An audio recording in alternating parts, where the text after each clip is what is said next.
Welcome back to News Now, your #1 source for news, entertainment, weather, and sports. And speaking of sports, I'm Amanda Scott alongside John Presapio. And John is going to start us off. John? Thank you, Amanda. Free agency has the NFL all abuzz today. Both the Giants and Jets are looking to make a splash. The Giants are eyeing Patriots running back Shane Vereen, while the Jets are reportedly one of the finalists for Cleveland quarterback Brian Hoyer. Free agency starts at 4 p.m. today. Baseball's back, everyone. Both the Yankees and the Mets opened their season yesterday. The Mets played in Washington, D.C. against the Nationals, and pitcher Bartolo Colon led them to a 3-1 victory. The Yankees didn't come out victorious, though, as they took a 6-1 loss against the Toronto Blue Jays in the Bronx.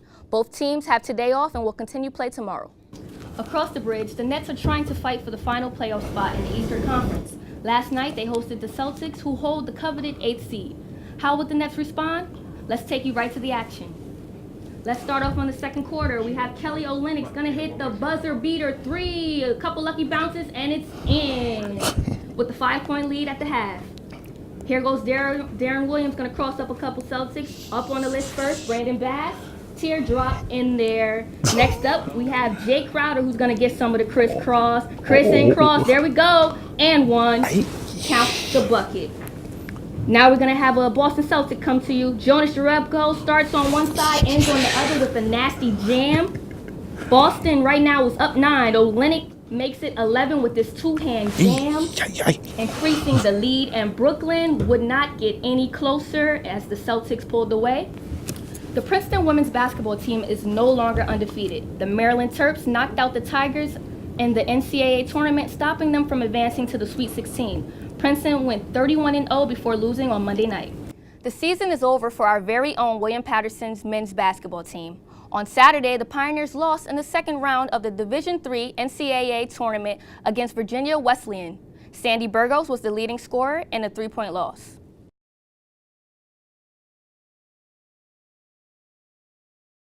The Garden is the home of the New York Knicks, but the most excitement that has hit MSG this basketball season was the NBA All-Star Game.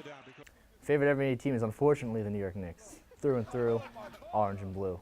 And it's unfortunate because the New York Knicks haven't given their fans much to be excited about. I think it's bad players, but what they're pretty much doing right now is starting over. Primarily a D-League roster out there. So what do the sport experts at William Paterson think about the New York team? I talked to 2 of them. I don't think the players are trying to lose.